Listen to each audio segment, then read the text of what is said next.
Χριστός ανέστη εκ νεκρών θανάτων. I'm Father Victor Boldeskul. I'm the rector at Holy Epiphany Russian Orthodox Church here in Roslindale, about 10 minutes from the cemetery. I've been serving that parish for 7 years. Well, as Alan mentioned, it must have been 5 years ago, I suggested, why doesn't he put an Orthodox chapel here at the cemetery? We have so many of our parishioners end up here, and then they come, their relatives come here to visit the loved ones that have stayed behind, come and pray for the departed friends and relatives here in the cemetery. So I said, why don't you put up a chapel so people can pray, put up candles, and we could even sometimes serve a special commemoration service in that chapel.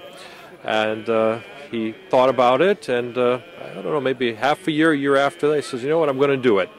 And so today, finally, we see the culmination of his efforts, and we're here to bless the ground for the start of this holy work.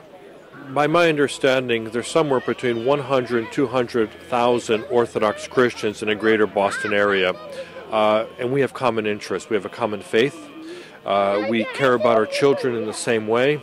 We want to instill in them an Orthodox faith.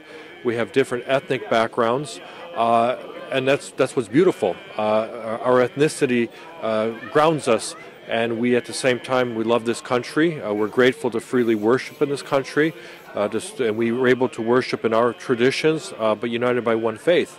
And I think that this maybe is the start of maybe more joint work, so that our interests are known throughout the Boston area. And I think the fact that there were representatives from the city and the state here speaks to that potential. Again, I think it's wonderful that 3 hierarchs from 3 local churches, from the Greek Church, Russian Church, and the Antiochian Church, 3 ancient churches, were able to serve together today, and with bringing their clergy with them. I think that shows that the holy work that His Eminence Metropolitan Lauris and Patriarch Alexei, who put together the unification of the Russian Church. As you know, the Russian Church abroad was separate from the Moscow Patriarchate for many decades because of the events of the 20th century in Russia, of the Soviet takeover. But now the Church is unified, and that unity can spread to more unity of joint work, and as our interests are exactly the same. And so it's great to be here on this special day.